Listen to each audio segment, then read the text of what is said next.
আমার পয়গম্বর দোয়া করলেন, আল্লাহুম্মা হাদি উম্মা আবি হুরায়রা। ওগো আল্লাহ, তুমি আবু হুরায়রার মানে হেদায়েত দান করো। আবু হুরায়রা নবীর দোয়ার উপরে এত বিশ্বাস।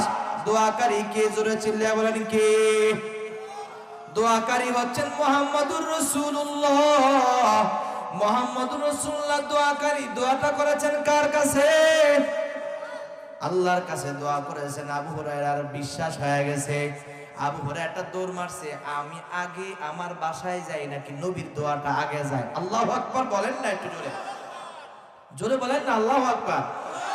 কি পরিমাণ নবীর দোয়ার উপরে বিশ্বাস আসলে আবু হুরায়রা, কারণ জানে মুহাম্মদুর রাসূলুল্লাহর দোয়া কখনো মিস হতে পারে না। কথা বলেন ঠিক কি না?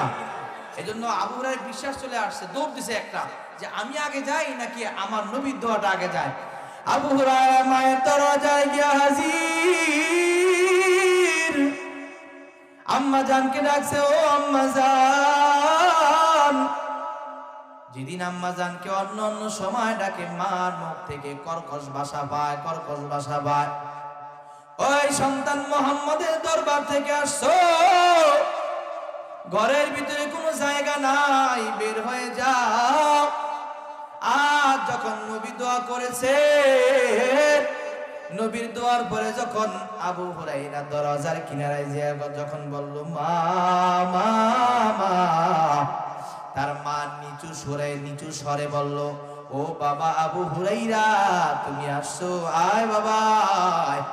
মায়ের নিম্ন স্বর শুনিয়া আবু হুরায়রার আর বুঝতে বাকি নাই, আমার নবীর দোয়া কবুল হয়ে গেছে। জোরে বলেন না আল্লাহু আকবার।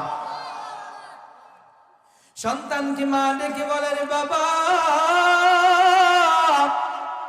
মুহাম্মদের এত গুণগান তুমি গাও, ওই মুহাম্মদের তো আমি দেখি নাই, যে মুহাম্মদের কথা শুনিয়া তুমি কালিমা পড়েছো, জানি না ওই মুহাম্মদটা কত সুন্দর। তাড়াতাড়ি চল, মুহাম্মদের কাছে আমারে নিয়ে যা। আমিও বাবা তোমার মতন কালিমা পড়তে চাই, আর মূর্তি পূজা করব না রে বাবা, আমিও কালিমা পড়ে জান্নাতের ফল খেতে চাই। আমরা করলে আসবাবুল হিদায়াহ, যে কাজগুলো করলে আমরা আল্লাহর পক্ষ থেকে হেদায়েত পাবো। এক নাম্বার হচ্ছে আমরা আল্লাহ তাআলার কাছে, ওই যে বললাম, হেদায়েত চেতে হবে, আল্লাহর কাছে হেদায়েতের সুয়াল করতে হবে, আল্লাহর কাছে দোয়া করতে হবে। আমার পয়গম্বর দোয়া শিখিয়ে দিলেন, আল্লাহুম্মা হদিনি ওয়া সাদ্দিদিনি।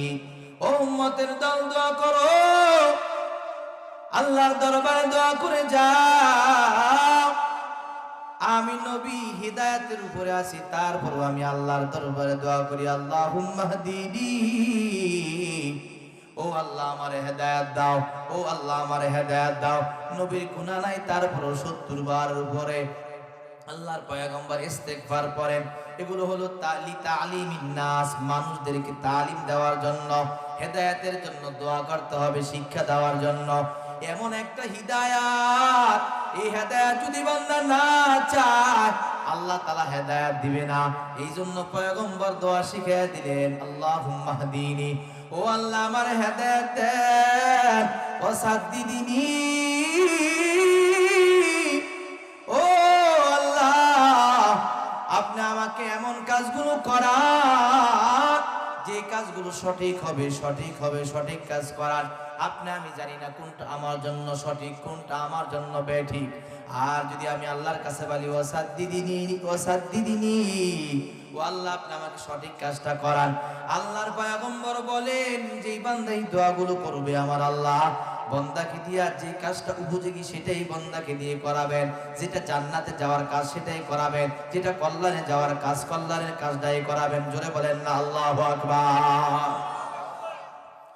এক নম্বরে হিদায়াতের দোয়া, যেই বান্দা হিদায়াতের দোয়া করবে, আল্লাহ ওই বান্দার হেদায়েত দান করবেন। যে হেদায়েতের জন্য দোয়া করবে না, তাকে আল্লাহ হেদায়েত দিবে না। হযরতে আবু হুরায়রা একটা হাদিসের एग्जांपल দিয়া বলে, আবু হুরায়রা পয়গম্বরের কাছে এসে বলে, ও পয়গম্বর, আপনার ইসলাম এত সুন্দর, আমি চাই আমার মা ও ইসলামের উপরে এসে যাক। ও পয়গম্বর, যে কালিমা পড়ি আমি জান্নাতের পথে চলি, আমিও চাই আমার মা ওই কালিমা পড়ে জান্নাতের রাস্তায় চলে আসুক। আমি জান্নাতে যাব আর আমার মা জাহান্নামে যাবে, আমি সহ্য করতে পারবো না গো পয়গম্বর। ও পয়গম্বর, আমার মায়ের জন্য দোয়া করে। ও পয়গম্বর, আমি যখন আমার মায়ের কাছে যাই, আমার মা আপনার বিরুদ্ধে এমন এমন কথা বলে আমি সহ্য করতে পারি না। আবার মাকে আক্রমণও করা যায় না, সেজন্য কিছু বলিও না। ও পয়গম্বর, আমার মায়ের জন্য হেদায়েতের দোয়া করে দেন, যেন আমার মা হেদায়েত পেয়ে যায়। আমার পয়গম্বর দোয়া করলেন, আল্লাহুম্মা হাদি উম্মা আবি হুরাইরা। ওগো আল্লাহ, তুমি আবু হুরায়রার মানে হেদায়েত দান করো। আবু হুরায়রা নবীর দোয়ার উপরে এত বিশ্বাস। দোয়াকারী কে? জোরে চিল্লায়া বলেন কে? দোয়াকারী হচ্ছেন মুহাম্মদুর রাসূলুল্লাহ। মুহাম্মদুর রাসূলুল্লাহ দোয়াকারী। দোয়াটা করেছেন কার কাছে? আল্লাহর কাছে দোয়া করেছেন। আবু হুরায়রার বিশ্বাস হয়ে গেছে। আবু হুরায়রা একটা দৌড় মারছে, আমি আগে আমার বাসায় যাই নাকি নবীর দোয়াটা আগে যায়? আল্লাহু আকবার বলেন না, একটু জোরে জোরে বলেন না আল্লাহু আকবার। কি পরিমাণ নবীর দোয়ার উপরে বিশ্বাস আসলে আবু হুরায়রা, কারণ জানে মুহাম্মদুর রাসূলুল্লাহর দোয়া কখনো মিস হতে পারে না। কথা বলেন ঠিক কি না? এজন্য আবু হুরায়রার বিশ্বাস চলে আসছে, দৌড় দিছে একটা, যে আমি আগে যাই নাকি আমার নবীর দোয়াটা আগে যায়। আবু হুরায়রা মায়ের দরজায় গিয়া হাজির। আম্মা জানকে ডাকছে, ও আম্মা জান। যেদিন আম্মা জানকে অন্য অন্য সময় ডাকে, মার মুখ থেকে কর্কশ ভাষা পায়, কর্কশ ভাষা পায়। ওই সন্তান মুহাম্মদের দরবার থেকে আসছো, ঘরের ভিতরে কোনো জায়গা নাই, বের হয়ে যাও। আজ যখন নবী দোয়া করেছে, নবীর দোয়ার পরে যখন আবু হুরায়রা দরজার কিনারায় যে যখন বলল মা মা মা, তার মা নিচু স্বরে বলল, ও বাবা আবু হুরায়রা, তুমি আসছো, আয় বাবা। মায়ের নিম্ন স্বর শুনিয়া আবু হুরায়রার আর বুঝতে বাকি নাই, আমার নবীর দোয়া কবুল হয়ে গেছে। জোরে বলেন না আল্লাহু আকবার। সন্তানকে মা ডেকে বলে, রে বাবা, মুহাম্মদের এত গুণগান তুমি গাও, ওই মুহাম্মদরে তো আমি দেখি নাই, যে মুহাম্মদের কথা শুনিয়া তুমি কালিমা পড়েছো, জানি না ওই মুহাম্মদটা কত সুন্দর। তাড়াতাড়ি চল, মুহাম্মদের কাছে আমারে নিয়ে যা। আমিও বাবা তোমার মতন কালিমা পড়তে চাই, আর মূর্তি পূজা করবো না রে বাবা। আমিও কালিমা পড়ে জান্নাতের ফল খেতে চাই। মা এই কথা বলার পরে আবু হুরায়রা আত্মহারা হয়ে কান্না করে যায়। মাকে বলে, মা দেরি করবা না, চলো নবীর দরবারে চলো। মাকে নিয়ে নবীর দরবারে চলে গেলেন। আল্লাহর পয়গম্বরের দরবারে গিয়ে হাজির। পয়গম্বরকে বলো, ও পয়গম্বর, আপনার দোয়া আমার আল্লাহ কবুল করেছে, আমার মারে কালিমা পড়ে মুসলমান বানায়া দেন। আমার পয়গম্বর হাত বাড়ায় দিয়া কালিমা পড়ে মুসলমান বানায়া দিলেন। জোরে বলেন না আল্লাহু আকবার। দোয়া লাগে কি লাগে না বলেন? আল্লাহর পয়গম্বর দোয়া করেছে, ওগো আল্লাহ, দুই উমরের মধ্যে এক উমরে কবুল করে নেন। এক উমরে কবুল করে ইসলামটাকে আইজিল ইসলামা বিউমরাইন। আল্লাহ দুই উমরে এক উমরে কবুল করে ইসলামটাকে আপনি শক্তিশালী করে দেন। আমার আল্লাহ ওমর ইবনে খাত্তাবের ব্যাপারে দোয়াটা কবুল করে নিয়েছেন।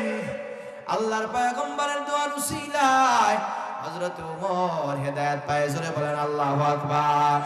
এই যুবক ভাইরা কান্না করো, মালিক তুমি যদি হেদায়েত না দাও আমরা জান্নাতের পথ পাবো না। এইভাবে কান্না কান্না করে চাও আল্লাহ তাআলার কাছে। দেনেওয়ালা কে? জোরে বলেন কে? আল্লাহ বলেন উদউনি আস্তাজিব লাকুম।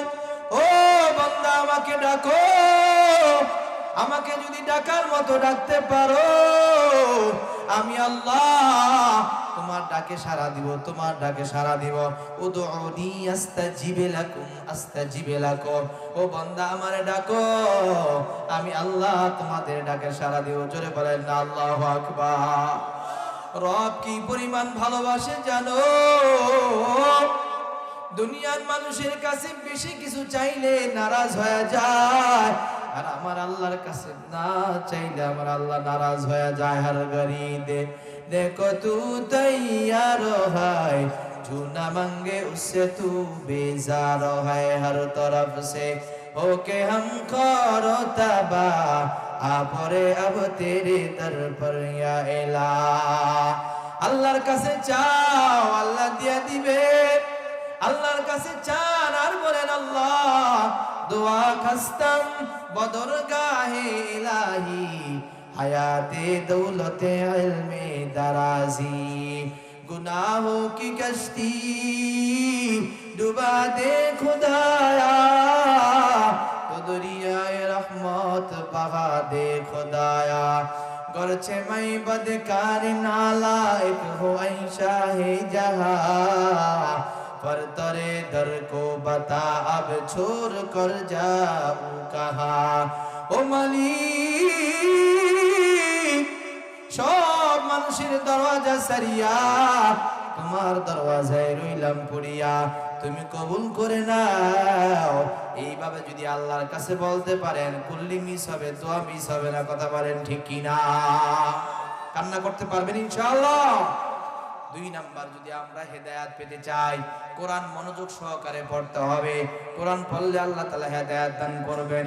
আল্লাহ কোরআনের ভিতরে বলেন إن هذا القرآن يهدي للتي هي أقوم। الله أكبر বলেন। আল্লাহ রাব্বুল আলামিন বলেন নিশ্চয় এই কোরআন মানুষকে সরল সঠিক পথ দেখায়, অর্থাৎ হেদায়েতের পথ দেখায়। কোরআনের পথ হেদায়েতের পথ, কোরআনের পথ হলো মুক্তির পথ। কথা বলেন ঠিক কি না? আল কোরআনের পথ এই পথই আসল পথ, আল কোরআনের পথ এই পথই আসল পথ। অন্য পথে অন্য মতে নেই যে রহমত। কথা বলেন ঠিক না? অন্য পথে অন্য মতে কোনো শান্তি নাই, কোরআনের পথেই মতেই শান্তি। কথা বলেন ঠিক না? এই জন্য আগামীর দেশ আমরা কোরআনের দেশ চাই। কথা বলেন ঠিক না? মুসলমানরা যতক্ষণ পর্যন্ত কোরআনের শাসন এই বাংলাদেশে প্রতিষ্ঠিত না হবে ততক্ষণ পর্যন্ত গুস্তাখে নবী যারা আছে, নবীর বিরুদ্ধে যারা কথা বলে তাদের বিচার আমরা করতে পারবো না। কথা বলেন ঠিক না? গত সরকারের থাকাকালীন যারা নবীর বিরুদ্ধে যে ব্লগাররা লিখেছিল আমরা আন্দোলন করা ছাড়া কিছুই করতে পারি নাই। কথা বলেন ঠিক না? আপনারা দেখেছেন এখনো কিছু নব্য ফেরাউন আবার নতুন করে নবীর বিরুদ্ধে ফেসবুকে কটাক্ষ করেছে। কথা বলেন ঠিক না?